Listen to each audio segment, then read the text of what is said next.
ओट यात्रा में आपका स्वागत है। आज हम अंबेडकर नगर अकबरपुर में हैं, जहां पे ओट यात्रा की टीम आई। हमारे साथ हमारे स्थानीय संवाददाता पंकज मिश्रा जी हैं। पंकज जी, एक बड़ी लड़ाई है यहाँ पे। रितेश पाड़े जो बीएसपी से सांसद हुआ करते थे, अब बीजेपी के प्रत्याशी हो गए हैं।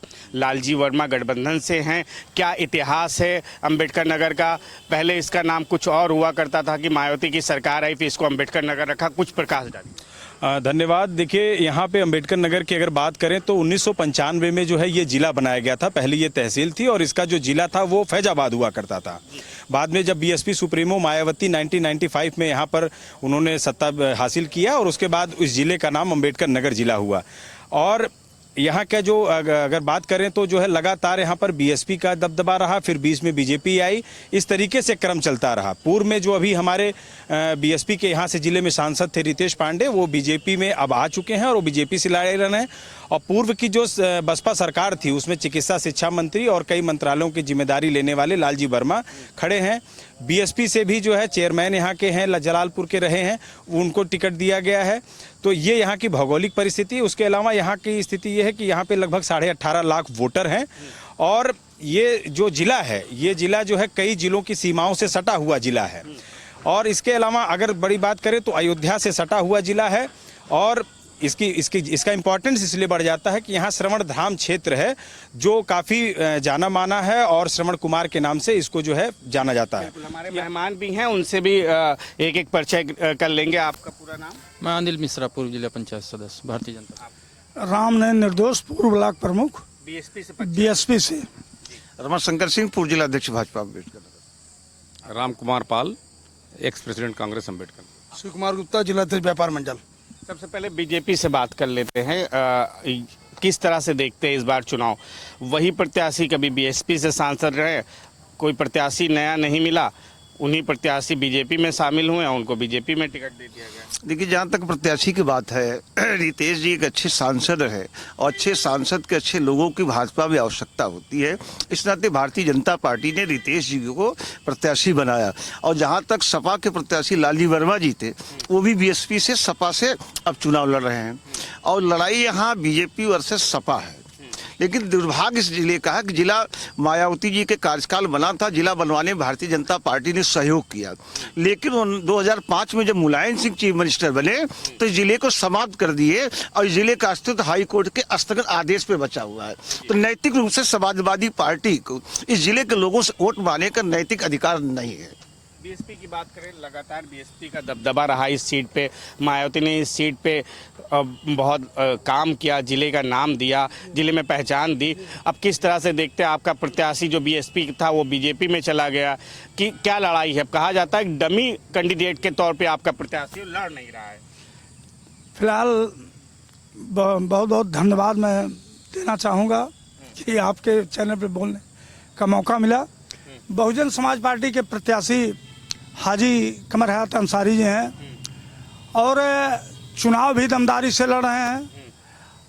ये बसपा का गढ़ है और यहाँ पर हमेशा बसपा के सांसद हुए हैं। माननीय बहन कुमारी मायावती जी यहाँ से 3 बार सांसद रही हैं। जो भी इस समय हमारे सामने लड़ रहे हैं वो बसपा की ही नर्सरी से निकले हुए लोग हैं।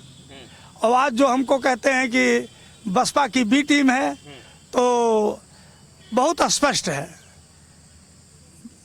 माननीय बहन कुमारी मायावती जी ने भारतीय जनता पार्टी से समर्थन लेकर के सरकार चलाने का तो काम किया है, लेकिन कभी उनकी सरकार में न शामिल हुई है और न ही उनको समर्थन देने का काम किया।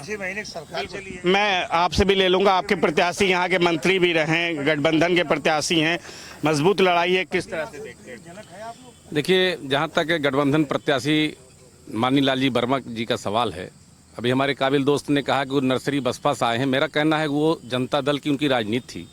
एमएलसी वो सर्वप्रथम जनता दल से हुए थे, बाद में बसपा में गए और बसपा में किन्हीं कारणों से बहन जी ने उनको निकाला तो सपा में आ गए।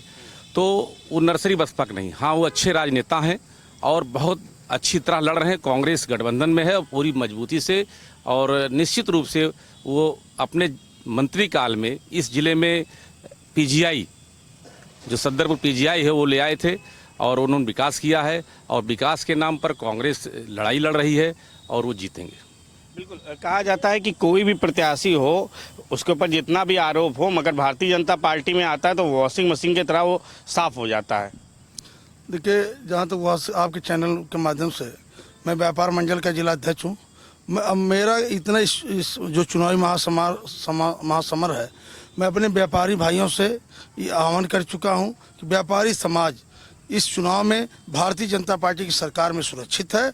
अपना व्यापारी समाज अम्बेडकर नगर का माननीय रितेश पांडे जी जो मोदी जी के प्रत्याशी के रूप में लड़ रहे हैं, कार्यकर्ता के रूप में लड़ रहे हैं, योगी जी की सरकार जब से आई है तब से व्यापारी समाज अम्बेडकर नगर जनपद का, पूरे देश का, पूरे प्रदेश का सुरक्षित महसूस कर रहा है। आपके चैनल के माध्यम से यह भी बताना चाहता हूं, इसके पूर्व सरकारों में हमारे व्यापारी समाज 15 से 20 या 50 हजार रुपये लेकर जब निकलते थे तो उनको लूटने का काम होता था, उनके ऊपर कट्टा लगा के छीनने का काम होता था। मेरे बुजुर्ग, मेरे माता पिता उनको आंखों से देखते थे हमारा लड़का पूर्व सरकारों में वापिस आएगा कि नहीं आएगा। मैं आपके चैनल के माध्यम से व्यापारी समाज के लोगों से आह्वान करना चाहता हूं, माननीय रितेश पांडे के कमल के निशान वोट देकर के भारी आरोप जो है कि व्यापारी समाज सुरक्षित नहीं था। आपकी 55 साल सरकार रही, कांग्रेस की रही, गठबंधन की रही, आप लोग ने लंबा राज किया है। अब तो भारतीय जनता पार्टी 10 साल रही, उसको आप कहते हैं गलत सरकार है। देखिए, व्यक्ति की स्वतंत्रता है और इन्होंने जो आरोप लगाया सरासर गलत है।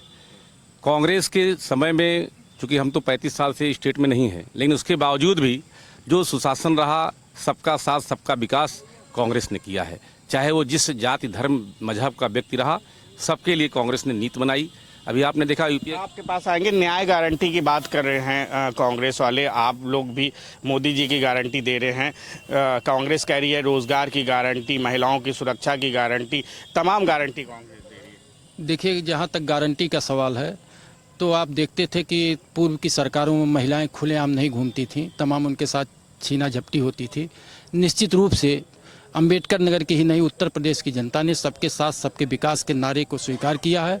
और निश्चित रूप से जो लोग राम मंदिर नहीं गए, आतंकियों के मजार पर जाके पति पत्नी फूल चढ़ाए हैं, इसका जवाब निश्चित रूप से उत्तर प्रदेश की जनता देने जा रही है। कुछ नौजवानों से भी बात करेंगे। यहाँ पे कुछ नौजवान, कोई है नौजवान जो अभी, ये आप दिख रहे हैं, आइए आप आइए, क्या किस तरह से देखते हैं कि कांग्रेस कह रही कि बेरोजगारी को दूर करेंगे, नौजवानों को नौकरी देंगे, एक आरोप भी लगा रही है कि तमाम पेपर जो है वो लीक हुए हैं, किस तरह से देखते हैं? कांग्रेस रही बात नौकरी की, तो हमको तो लगता है जो पढ़ा लिखा व्यक्ति है, नए हैं, वो नौकरी पाएँ, कोई भी सरकार रहा हो।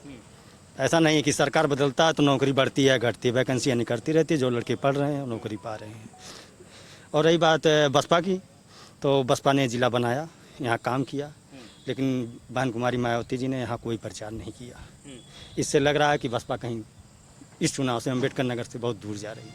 अच्छा, अभी तक तो बसपा जीतती आई है जी। क्या कहना है? जिला अध्यक्ष ब्राह्मण सभा के जी बताइए, क्वेश्चन बोलिए। मेरा सवाल ये है कि आप मुद्दे हैं, कांग्रेस कह रही है कि न्याय गारंटी दे रही है, बेरोजगारी की न्याय गारंटी, रोजगार की न्याय गारंटी, तमाम मुद्दे उठा रही है। 70 साल से ही गारंटी देती आई है, सारे लोग देखते भी चले आए हैं, उसमें कोई शक नहीं है।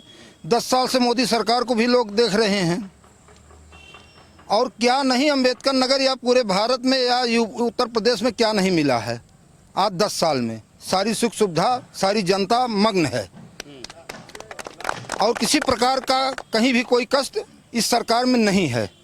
और सबका साथ सबका विकास, और पीडीएल लेकर के चल रहे हैं। पीडीएल मतलब होता क्या है? दलित, पिछड़ा, मुस्लिम, पीड़ित, डरा धमका करके अत्याचार करना, ये पीडीए है। अगर पीडीए ये है दलित, पीडीए वो जोड़ते हैं कि हम पिछड़ा ले रहे हैं, दलित ले रहे हैं, अल्पसंख्यक ले रहे हैं, तो इसमें सबका साथ सबका विकास कहाँ, सबड़ कहाँ गया? सबड़ इस धरती पर नहीं उत्पन्न हुआ है क्या? मैं बहुजन समाज के एक नेता उनसे ले लूंगा कि आप देखिए, अभी फिर कहा गया कि बीएसपी नजर नहीं आ रही है, मायावती की एक सभा नहीं लग रही है, जबकि आपकी सीट आपने नाम दिया, चीजें दिया। मानवर, अगर जो लोग कह रहे हैं कि बीएसपी नजर नहीं आ रही है, तो अभी माननीय आकाश आनंद जी की जनसभा यहीं शिव बाबा के मैदान में हुई थी, और अभी कल ही माने 22 तारीख को माननीय बहन जी इस लोकसभा अम्बेडकर नगर और लोकसभा सुल्तानपुर की जनता को संबोधित करने आ रही हैं। आकाश आनंद को तो हटा दिया मायावती ने। हटा नहीं दिया, कोऑर्डिनेटर नहीं। कोऑर्डिनेटर का मतलब हटाने का ये नहीं हुआ, पार्टी में वो हैं और ये हटाने की अफवाह। और आपने एक चीज अभी कुछ देर पहले आपने पूछा था कि बी टीम कहा जाता है। आखिर में अम्बेडकर नगर जिले में अगर 4.5 लाख दलित मतदाता है और बसपा जीतती आई है, और अगर बहुजन समाज पार्टी ने 3.5 लाख मुस्लिम मतदाता के प्रत्याशी को, जो हमारा 3 बार चेयरमैन रहा है, हमारे आज 30-35 साल से पार्टी का वर्कर और पदाधिकारी रहा है, अगर उसको बहन जी ने बना दिया तो कौन सा गुनाह कर दिया? प्रत्याशी सवाल आप लोगों का इन नेताओं से किसी पक्ष में बात रखना चाहते हैं? जी बताइए। क्योंकि मैं अंबेडकर नगर का व्यापारी हूं और मैं किसी जाति विशेष या किसी भी जातिगत पे जो है वोट ना करके मैं यहाँ के युवाओं से अपील करना चाहूँगा, आप व्यापारियों के हित के लिए जो भी सरकार कार्य कर रही है, जब से योगी जी की सरकार आई है अंबेडकर नगर में सड़कों का माया जाल बना हुआ है और विकास कार्यों के लिए सबसे बड़ा जो है विकास का मुद्दा होता है कि हमारे यहाँ सड़कें सुरक्षित हो। आज हम जो है गोरखपुर के express way, Purvanchal express way जो हमारा माल यहाँ से लखनऊ पहुँचाने में 5-6 घंटे लग जाता था, आज हम 2.5 घंटे में आसानी से अपना माल लखनऊ पहुँचा ले रहे हैं। दिल्ली 5 घंटे में आसानी से अपना माल पहुँचा ले रहे हैं। तो मैं अब यहाँ के सभी युवाओं से बस यही अपील करता हूँ कि जो योगी सरकार, मोदी सरकार में जो भी जो है व्यापारियों के लिए अच्छी योजनाएं चल रही हैं उसका लाभ उठाएं और शासन व्यवस्था के साथ पूरी तरीके से व्यापारी भाजपा के साथ, रितेश पांडे जी के साथ पूरे समर्थन में खड़ा है। बिल्कुल 70 साल में कोई काम नहीं हुआ, कह रहे हैं जब से मोदी जी आए काम हुआ। 70 साल में कुछ नहीं हुआ तो 10 साल में क्या हुआ, मैं भाजपा के साथियों से पूछना चाहता हूँ। अम्बेडकर नगर ले लीजिए। अम्बेडकर नगर 29 सितंबर 1995 को जिला बना और जिला बनने के बाद कुछ नया दिखाई पड़ रहा है? क्या दिखाई पड़ रहा है? कांग्रेस ने इस जिले में एनटीपीसी दिया, कांग्रेस ने जिले में मरेला मिल दिया और कांग्रेस ने यहाँ किसान चीनी मिल दिया था, लेकिन उसको हमारे कुछ साथियों लेके चले गए। तो कांग्रेस ने नहीं किया। यहाँ जो नलकूप लगी है, नहरें लगी हैं, किसान तमाम कार्य हुए हैं, जो श्वेत क्रांति, हरित क्रांति और मनरेगा, जो आज हमारा मजदूर तबका जो विदेश जाता था, बम्बई दिल्ली जाता था, वो अपने गाँव में रोजी पा रहा है। महात्मा गांधी रोजगार गारंटी, तो वो सब चीज़ें कांग्रेस की देन है। खाद्य सुरक्षा कांग्रेस की देन है। आज जो फ्री में राशन बांट रहे हैं, कांग्रेस भी बता रही हमने बहुत काम किया। एक तो भारतीय जनता पार्टी की जब से सरकार बनी है, अम्बेडकर नगर जिले को सीधे हम लखनऊ से लेकर दिल्ली और गोरखपुर जोड़ने का काम किया मोदी जी की सरकार ने। दूसरा भाई साहब बता रहे हैं कि एनटीपीसी किए, ये किए, वो किए। हमारे यहाँ भी बेवाना पूर्वांचल से सटा एक कॉरिडोर का निर्माण हुआ है 3 जगह पे। बेवाना हुआ है, रई सुल्तानपुर में हो, एक जलालपुर में हुआ है, वह कटका था। उस कॉरिडोर से समझ लिए कि कम से कम 10 हज़ार लोगों को गवर्नमेंट प्राइवेट सेक्टर से रोजगार मिलने की पूरी संभावना है। और इस अम्बेडकर नगर में 10 साल के हरिओम पांडे जी सांसद थे 2014 से 19 तक, उन्होंने भी तमाम सड़कों को जाल बिछाया। कोई गांव ऐसा बचा नहीं जिसको बिजली से जोड़ नहीं दिया गया। कोई ऐसा गांव नहीं बचा जिसमें 10 साल के अंदर 50 साल से ज़्यादा का आवास, कोई ऐसा गांव नहीं बचा जिस गांव में 150-200 से कम आवास मिला है। कोई गांव ऐसा नहीं बचा जिसमें 150-200 से कम लोगों को 5 साल का जो 5 लाख का आयुष्मान कार्ड न मिला हो। मैं आऊँगा किससे युवाओं तमाम काम सरकारें गिनाती है, जब सरकार आती है तो तमाम काम इलेक्शन आते गिनाते। युवाओं को क्या लगता है कौन सरकार बेटर है? मेरे हिसाब से तो भाजपा बेटर है जी। 5 काम गिना दीजिए। 5 काम गिनाने क्या, अब आप रोड पे जब चलते हैं रोडें अच्छी मिलती हैं, जैसे हम लोग कहीं जाना होता है, सफ़र करना होता है, हम लोग का सफ़र बहुत आसान हो जाता है। मैं अभी जल्दी ही गया था, हरियाणा राजस्थान घूम के आया हूँ, गुड़गांव भी गया था, सारे जगह घूम के बाई रोड गया था मैं। काफ़ी रोडें अच्छी मिली हैं, कोई सुविधा नहीं हुई है मुझे जी। एक युवा आप भी हैं, बेरोजगारी बड़ा मुद्दा सरकार उठाती है कि युवा पढ़ लेते हैं, अच्छी शिक्षा ले लेते हैं, पेपर लीक हो जाता है, जब वो डिग्री हो जाती है नौकरी नहीं मिलती, इसको किस तरह से देखते? इसमें सरकार की कोई गलती नहीं, इसमें गलती है प्रशासन की। प्रशासन उस व्यवस्था को अच्छे से देखभाल नहीं कर पाता है। प्रशासन को ये चाहिए कि जितने भी नकल होती हैं उसको रोकना चाहिए और उस पर ध्यान देना चाहिए। एक युवा और हैं, उस बार आपने वोट किया था? जी। किसको किया था? भारतीय जनता पार्टी को। तो रितेश पांडे थे भारतीय जनता पार्टी में, तो थे नहीं उस बार, बीएसपी से थे। जी जी। आप बीजेपी में आ गए। जी जी।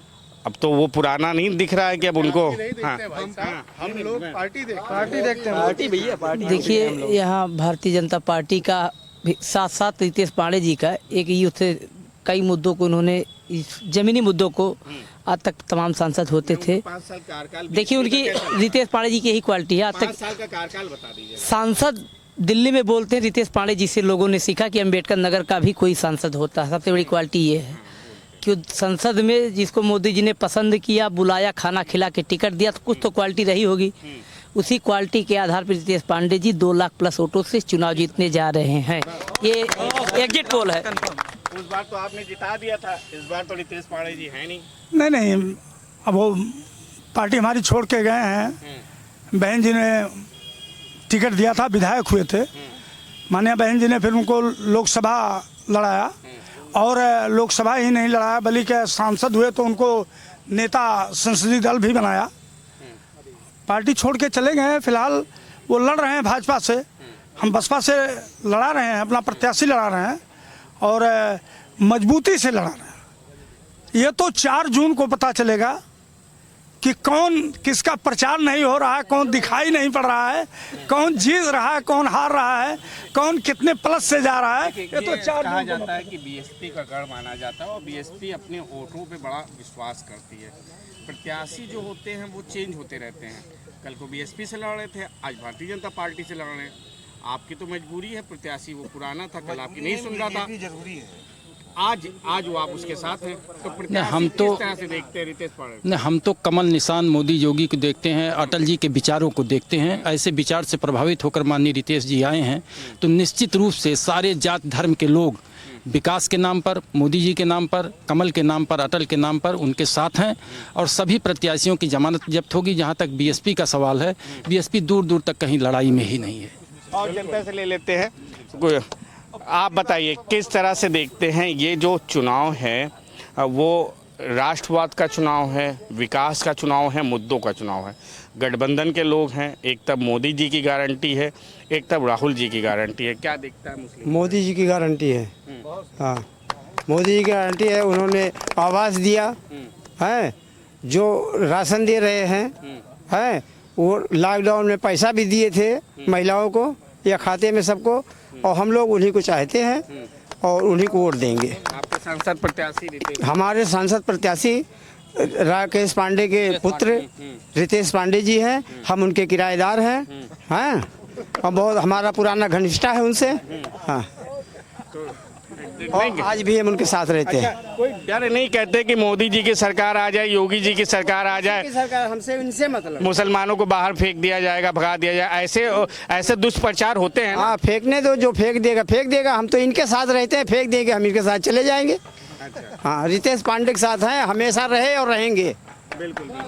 हाँ, एक सवाल और ले लेते हैं, आपसे ले लेते हैं। युवा नेता हैं आप, किस तरह से देखते हैं कि ये जैसे आप बता रहे थे कि रोजगार मिला, राशन मिला, आवास मिला, सबका साथ, सबका विकास, सबके विश्वास को लेकर भारतीय जनता पार्टी चली, तो ये देखते हैं, देखिए 5 साल में कोई दंगे भी नहीं हुए, 10 साल हो गए, हिंदू मुसलमान भी यहाँ बिल्कुल नहीं बिल्कुल बिल्कुल बिल्कुल। तो क्या देखते हैं ये जो योजनाएं हैं सबको लेके चलने की किस तरह से? बिल्कुल, जैसे अब ये योजनाएं बिल्कुल लेके चलने वाली हैं उनकी, क्योंकि प्रधानमंत्री जी हमारे बहुत सुलझे हुए, बहुत अच्छे हैं। हमारे देश में माननीय प्रधानमंत्री जी और प्रदेश में माननीय योगी जी हैं, और जो आज तक कार्य हुआ है, जैसे कुछ भी ले लीजिए, आवास ले लीजिए, हर घर जल मिशन ले लीजिए, पीएम कहते हैं आपका उज्ज्वला योजना ले लीजिए, आयुष्मान कार्ड ले लीजिए, ये सारी योजनाएं बहुत ही सफल, बहुत अच्छी और बहुत प्रभावी रही हैं। बहुत मैं जाति समीकरण की बात करूंगा। हमारे स्थानीय संवाददाता पंकज जी हैं। जाति समीकरण के आंकड़े के हिसाब से बहुजन समाज पार्टी यहाँ जीतती आई, कहा जाता है दलित वोट भी है, हाँ मुस्लिम भी है।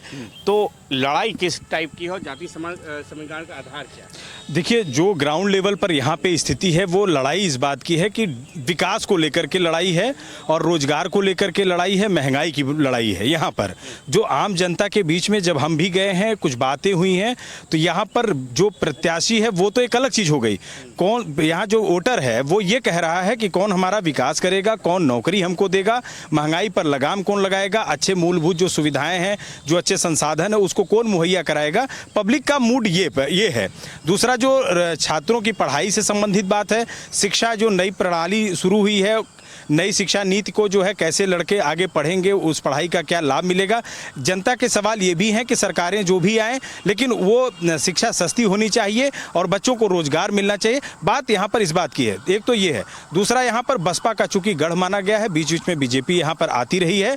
साथ ही साथ यहाँ पर जो बदलाव की बात अगर की जाए तो जो बसपा में रहते थे नेता वो कुछ दिन बाद बीजेपी में गए, बीजेपी के बाद सपा में गए। इस तरीके का एक क्रम जैसा कि पूरे देश में राजनीति में होता है, जिले में भी रहा, तो ये चीज़ है। दूसरा ये है कि यहाँ पर एक बात ये मानी जा रही है कि जो लड़ाई है वो फिलहाल पीडीए और बीजेपी की तो है ही है, साथ में बसपा जो है सेंधमारी किसके वोट पे करेगी, ये बहुत बड़ा बसपा का रोल होगा। लालजी वर्मा जी यहाँ के बड़े नेता में रहे हैं, मंत्री भी रहे हैं, उनका भी कुछ दबदबा है। लालजी वर्मा हमारे साथी रहे हैं लोकदल बा में। जब वो प्रदेश अध्यक्ष हुए थे तो मैं उनके साथ ही था, और इसके बाद वो एमएलसी बनाए गए, फिर वो तमाम दलों में गए। लालजी वर्मा के यहाँ कोई लड़ाई नहीं है, हमारी लड़ाई बसपा से है। हाँ, हमारी लड़ाई बसपा से है और रितेश पांडे जीतेंगे बहुत ज़्यादा मतों से। लालजी की कोई लड़ाई है ये नहीं यहाँ पर। देखिए, एक आपने प्रत्याशी तो खड़ा कर दिया मगर कह रहे कोई लड़ाई नहीं है।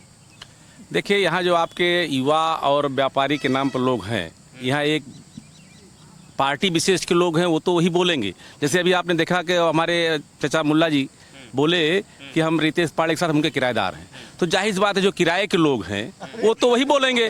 और विकास की जहाँ तक सवाल है, मैं कहता हूँ 10 साल में इस जिले में हुआ क्या, मैंने यही सवाल किया था, लेकिन इन्होंने कुछ नहीं कहा।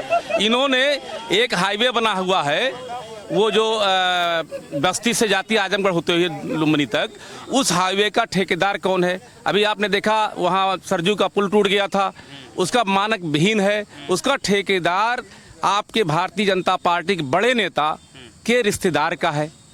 तो उसी तरह से एक छात्र शक्ति यहाँ बना रही है। बहुजन समाज पार्टी के लोकप्रिय विधायक हैं उमाशंकर सिंह, उनकी छात्र शक्ति है, लेकिन वो क्या है, माननीय मंत्री जी दिनेश प्रताप सिंह जो रायबरेली के रहने वाले हैं, उनके रिश्तेदार हैं। तो भारतीय जनता पार्टी इस पूरे देश को प्राइवेटकरण कर रही है। अभी हमारे भाई ने कहा कि यहाँ कॉरिडोर बन रहा है, प्राइवेटकरण होगा तो हजारों हजार लोग नौकरी पाएंगे। तो मैं तो यही कहना चाहता हूँ कि ये देश को पूरी तरह से प्राइवेटकरण भारतीय जनता पार्टी के लोग कर रहे हैं, और उसमें मोदी योगी सबका सहयोग है। और इन्होंने अभी आपने देखा, चाहे स्वास्थ्य विभाग में नौकरी हो तो ठेका प्रथा नौकरी 15,000 में तमाम नौजवान नौकरी कर रहे हैं, तमाम युवतियाँ नौकरी कर रही हैं। 15,000 में किसी घर नहीं चल सकता। और इसी तरह से हर जगह मानदेय भी नहीं रह गया, सब ठेके पर नौकरी दे रहे हैं चाहे जिस विभाग में जाए। तो सबसे बड़ी चीज़ युवाओं का जो आक्रोश है, आप देखते होंगे, हर जगह आप जाते होंगे। यहाँ तो बहरहाल आपको नहीं दिखाई पड़ा चूंकि युवा नहीं, यहाँ व्यापारी लोग खड़े हैं, यहाँ भारतीय जनता पार्टी के लोग खड़े हैं, उनके व्यक्ति विशेष लोग खड़े हैं। अरे जहाँ तक हमारे काबिल दोस्त रमाशंकर जी कह रहे हैं यहाँ आप पास कोई नहीं है, हमारे आज नेता शिवपाल सिंह यादव आए हुए हैं इस जिले में, और जलालपुर और कटहरी में उनका धुआंधार प्रचार चला। इसीलिए समाजवादी पार्टी का अध्यक्ष हमारे साथी नहीं आए हैं, और लोग भी नहीं आए हैं। तो इसलिए ये न कहिए हम अकेले आए हैं, मुझे अकेले बुलाया गया था। आज हमारे जिला अध्यक्ष जी भी संत कबीर नगर में, हमारे राष्ट्रीय महासचिव अवनीश पांडे जी आए हैं, सारे लोग वहाँ गए हैं और प्रचार में लगे हैं। जहाँ तक सवाल जवाब देने का है, मैं पूछना चाहता हूँ हमारे इन साथियों से भारतीय जनता पार्टी से, जो ये मैंने आरोप लगाया है गुणवत्ता विहीन सड़कों का, तो उनके भारतीय जनता पार्टी के रिश्तेदारों ने बनवाया है, उसकी जांच करा ली जाए। और व्यापारियों पे आरोप है कि जो व्यापारी को काम मिल रहा है वो भारतीय जनता पार्टी के ठेकेदार हैं, नेता हैं। नहीं, भाई साहब की बात सरासर गलत है। जो कलवारी पुल का मामला है समाजवादी सरकार में बना है, उसके शिवपाल जी उद्घाटन किए थे। और जहाँ तक भारतीय जनता पार्टी माननीय योगी जी की सरकार की बात है, एनटीपीसी में यहाँ के जिलाधिकारी जो बहुत लोकप्रिय हैं, अभी नया एनटीपीसी दूसरा एक प्राइवेट हो रहा है, दूसरा शिलान्यास हो गया है। कटका में एक औद्योगिक नगरी बन रही है, उसका रोज बैनामा हो रहा है। बेवाना क्षेत्र में 1000 एकड़ की औद्योगिक नगरी बन रही है, उसका रोज बैनामा हो रहा है। जहाँ तक अम्बेडकर नगर का व्यापारी का विकास का मामला है, और किसी भी मुद्दे पर आप देख लीजिए, व्यापारी समाज भारतीय जनता पार्टी के कामों की सराहना करते हुए, माननीय रितेश पांडे जी के हाथों को मजबूत करते हुए, मोदी जी को तीसरी बार प्रधानमंत्री और रितेश पांडे जी को दूसरी बार संसद में भेजने का काम करेगा। बिल्कुल। एक सवाल इन्होंने उठाया कि यहाँ के लोग जो हैं वो किराए पे रह रहे हैं, तो रितेश पांडे की मजबूरी है, उन्होंने कहा नहीं। देखिए, एक तो मोदी जी के फैन हैं, यहाँ तमाम ऐसे लोग जिनका अपना निजी मकान नहीं हो, किसी की जहाँ किराए पर रहते हैं, लेकिन इन्होंने मोदी जी का गुणगान किया है, बाद में रितेश का नाम किया। मोदी जी के काम से उन्होंने आवाज किया, उन्होंने मोदी जी की सराहना किया। रितेश से अपना व्यक्तिगत रिश्ता बताया कि मेरा उनसे व्यक्तिगत रिश्ता है। और जो उन्होंने अभी एलिगेशन लगाया कि तमाम ठेकेदार गड़बड़ कर रहे हैं, अरे इनके सरकार मनमोहन सिंह कॉमनवेल्थ का घोटाला, कोयला घोटाला, दूरसंचार घोटाला का ही बोलबाला रहा, तभी जनता ने इनको हटाया और मोदी जी को लाया। बिल्कुल। हाँ, रोजगार की बात करें कि आप लोग रोजगार तमाम राहुल गांधी हर सभा में कह रहे हैं रोजगार देने के लिए, तो क्या लगता है कि रोजगार मिलेगा? सर देखिए, पहले तो हम लोगों का जो मुद्दा रहता सर, विकास तो सबको चाहिए। विकास हमारे ज़िले में भी हुआ है, आगे भी हो रहा है, लेकिन छात्रों के हित में सर रोजगार एक बहुत बड़ा मुद्दा रहा है, क्योंकि छात्र पूरे साल तैयारी करता है और उसके बाद अचानक किसी पेपर लीक की घटनाएं सामने आती हैं, तो उससे सर पूरे परिवार को, एक व्यक्ति को विशेष कोई नहीं, पूरे परिवार को चोट पहुंचती है सर। और वो जो समय है, समय खींचता चला जाता है। तो सरकार को सर इस ओर भी ध्यान देने की ज़रूरत है, ताकि जो पेपर है, छात्रों का विश्वास है जो सरकार पर, वो लगातार बना रहे और आगे जो पेपर है वो छात्र उसके लिए तैयारी लगातार करते हैं। नहीं, जवाब लेंगे इसका? नहीं, मैं जवाब दे रहा हूँ। हो सकता है कहीं कहीं गड़बड़ी, लेकिन इस उत्तर प्रदेश में पांच पेपर लीक सुनिए, सभा में अमेठी में राहुल गांधी ने और गया, अभी तो उसका बेल नहीं हुआ, खटाखट लीक हुए हैं। लीक खटा, लेकिन हमने 5-6 लाख नौकरियां, चाहे सिपाही का रहा, चाहे क्लर्क रहा, चाहे लेखपाल का रहा, चाहे सेक्रेटरी का रहा, बगैर घूस पात के प्रतिभा बल पे 5 लाख नौकरी उत्तर प्रदेश मिला है। मैं आपके दोनों ये जो मैं खटाखट बोल रहा हूँ, ये दोनों नेता बोल रहे हैं। हाँ, नहीं, जैसे नौकरी की बात कर रहे हैं तो कांग्रेस वाले यह बताएं, जहां जहां इनकी कई प्रदेशों में सरकारें हैं, क्या वहां उन्होंने सबको रोजगार दे दिया, सबको नौकरी दे दिया? मोदी जी तो प्राइवेटाइजेशन जो कर रहे हैं उसमें तो लोगों को रोजगार मिल रहा है, इनके तो प्रदेश में उद्योग धंधे भी नहीं लग रहे हैं। राजस्थान में अभी इसके पहले इनकी सरकार में पेपर लीक हो गया, तो नहीं, वो उसका नाम नहीं लेंगे, पेपर लीक हुआ। पेपर लीक होना तो गलत लोगों का काम है, लेकिन सरकार की कार्रवाई करना ये सरकार का काम है। जोगी जी ने उसके खिलाफ सख्त कार्रवाई किया और जिसने पेपर लीक करा उसको पकड़वाया। इनकी सरकार में तो चोर भी नहीं पकड़ा जाता है, वो अगर पेपर लीक हुआ। और विकास की बात है, मोदी के जमाने में आप बताइए, यही अकबरपुर है। मेन चीज देखिए, रेलवे स्टेशन पर चले जाइए, आप देखिए पूरा स्टेशन बदल गया, पूरी लाइन डबल हो गई, सारा विद्युतीकरण हो गया। 70 साल से अगर कुछ हुआ हो, एक टीन शेड बना था इस कांग्रेस की सरकार में, और कुछ भी नहीं हुआ। वही पटरी थी, टूट जाती थी, 1 फीट बिल्डिंग हो जाती थी। उसमें इनकी सरकार ने क्या किया, योजना बनाया, एक गाड़ी में 2 डिब्बा और जोड़ दो, तो किराया नहीं बढ़ाएंगे, 2 डिब्बा जोड़ देंगे, पटरी टूट जाएगी, किराया नहीं बढ़ाएंगे। भाई सरकार सुविधा दे रही है तो भाई पैसा भी लेगी, पैसा आसमान से तो आएगा नहीं, पैसा तो जनता ही देगी, तो भाई विकास होगा। आप देखिए, पूरे भारत के किसी स्टेशन पर ऐसा नहीं है कि रेलवे में काम ना हुआ हो। सड़कों को जवाब लेंगे, ये तमाम जवाब रेलवे को लेके कि यहाँ पे कुछ सुंदरीकरण नहीं हुआ, रेलवे स्टेशन नहीं बने आपकी सरकार ने। 10 साल में बाराबंकी से लेकर जफराबाद तक दोहरीकरण काम चल रहा है। ये प्रपोजल उसके पहले भी बना था। जैसे पूर्वांचल है, पूर्वांचल को माननीय अखिलेश यादव जी ने स्वीकृत किया, उन्होंने बनवाना शुरू किया, लेकिन उसका उद्घाटन नरेंद्र मोदी जी ने किया। आगरा एक्सप्रेसवे किसने बनवाया है? अखिलेश यादव जी ने बनवाया। तो मेरा कहने का मतलब ये है कि शुरुआत तो कांग्रेस की ये भी है, दोहरीकरण का काम शुरुआत सर्वे काम कांग्रेस ने कराया था, इसको उन्होंने हमने जामा पहनाया। शिलान्यास जो सरकार आती है वो करती, बात सही है। एक वकील साहब हैं, वकील साहब आप तो बुद्धिजीवी हैं, जानते हैं क्या है मन अंबेडकर नगर की जनता को, विकास कितना हुआ है, सांसद जी ने कितना विकास किया, जबकि सांसद दोबारा लड़ रहे हैं भारतीय जनता पार्टी से, किस तरह से देखें? जैसे विकास की जहाँ तक बात है तो विकास तो बहुत हुआ है। लोग ये कहते थे कि 370 नहीं हटेगा, सब कुछ बदल जाएगा, मंदिर नहीं बनेगा, ये सारा कुछ हुआ, कहीं कोई चू नहीं किया, ठीक है। और ये सब हुआ और विकास पर ही लोग वोट दे रहे हैं। और विकास के नाम के अलावा भी लोग जो विदेशों में रह रहे हैं उनको विषम परिस्थितियों में भी मोदी जी ने वहाँ से तुरंत उठवा के सारी व्यवस्था कराई, ले आए और इंडिया का झंडा लगा के लोग बाहर निकल गए। जो तो विकास के नाम पर सारी जनता है और रहेगी। बिल्कुल, एक कंक्लूजन अब करेंगे, आपसे भी एक सवाल लेंगे। क्या अहम मुद्दे हैं अंबेडकर नगर से? क्या नाम है आपका? मेरा नाम सैयद एतबार हुसैन है। जी, लगातार गारंटी की बात भी जान लीजिए, मैं जिला उपाध्यक्ष हूँ कांग्रेस पार्टी का, और आप मतलब किसी और की तरफ न जा करके एक ही पार्टी के लोगों से बार बार सवाल पूछ रहे हैं। नहीं, और पार्टी के लोग नहीं नज़र नहीं, मतलब आपने पूछा, ये हमारे सहकारिता प्रकोष्ठ के जिला अध्यक्ष हैं राज बहादुर मिश्रा जी, पाठक जी कहाँ गए, कांग्रेस पार्टी के लोग भी हैं। चूँकि हमारे समाजवादी पार्टी के नेता मौजूद नहीं हो सके हैं, शिवपाल जी का 2 जगह कार्यक्रम लगा हुआ है, वहाँ मतलब वो लोग मौजूद हैं और हमने जो गठबंधन किया है उसका पूरी तरीके से निर्वाह करने के लिए यहाँ मौजूद हैं।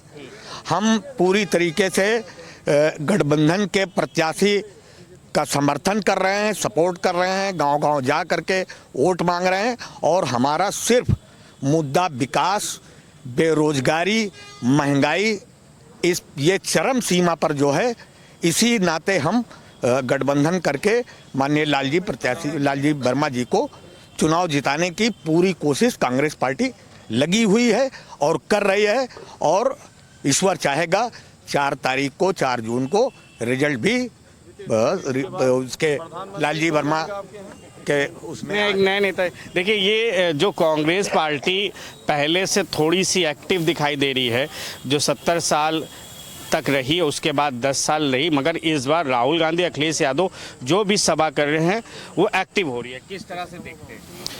देखिए, राहुल गांधी और अखिलेश यादव जो सभा कर रहे हैं और जो आज इनका गठबंधन है, ये पूर्व में भी इनका गठबंधन हो चुका है।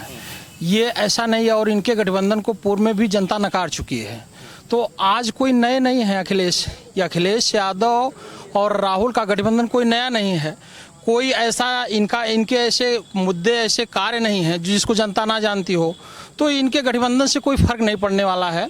भारतीय जनता पार्टी आज जो है पूरे देश में जनता भारतीय जनता पार्टी के साथ है और भारतीय जनता पार्टी की सरकार 4 जून को बनने जा रही है।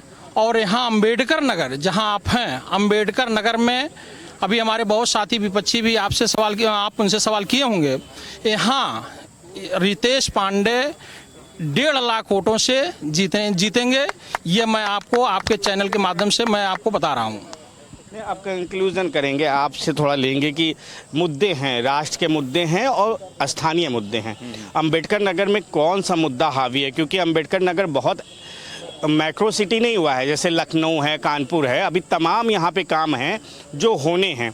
हो सकता है सांसद जी ने कुछ करा दिया हो, कुछ बाकी हो। तो यहाँ पे चुनाव किस मुद्दों पे देखा जा रहा है? क्योंकि मुझे तो नहीं लगता है कि जो 2019 वाली लहर थी भारतीय जनता पार्टी की, वो एक तरफा भी चल रही हो। अब तो आदमी मुद्दे भी देख रहा है, राष्ट्र के भी मुद्दे, स्थानीय मुद्दे। आपकी नज़रिया? देखिए, जहाँ तक यहाँ की अगर बात जनपद की करते हैं, तो यहाँ पर गाँव में और उसके बाद अगर शहर की दोनों स्थिति देखी जाए तो पिछले कुछ दिनों में परिवर्तित हुई है।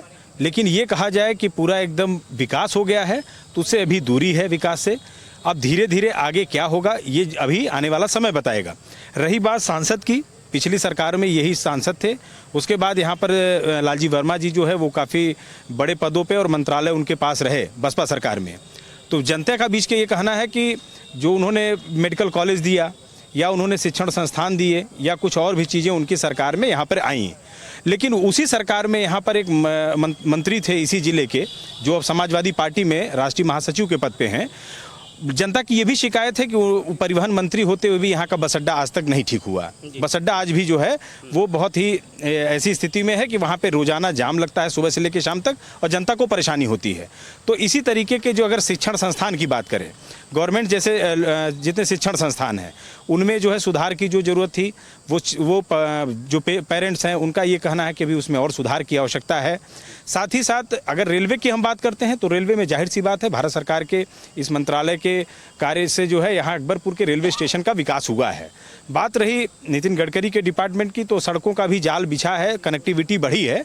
लेकिन ये कह दिया जाए कि ग्रामीण स्तर पर सारी सड़कें जो हैं बेहतर हो गई हैं, तो ये अभी जो है मैं जहाँ तक जानता हूँ ये अभी संभव नहीं हुआ है। अभी तमाम ऐसी सड़कें हैं जो गाँव से लेकर के और मेन हाईवे से जो जुड़ने वाली हैं उनकी स्थितियाँ अच्छी नहीं हैं। अब सरकार उसको आगे आकर के ठीक करेगी या क्या करेगी ये भविष्य बताएगा।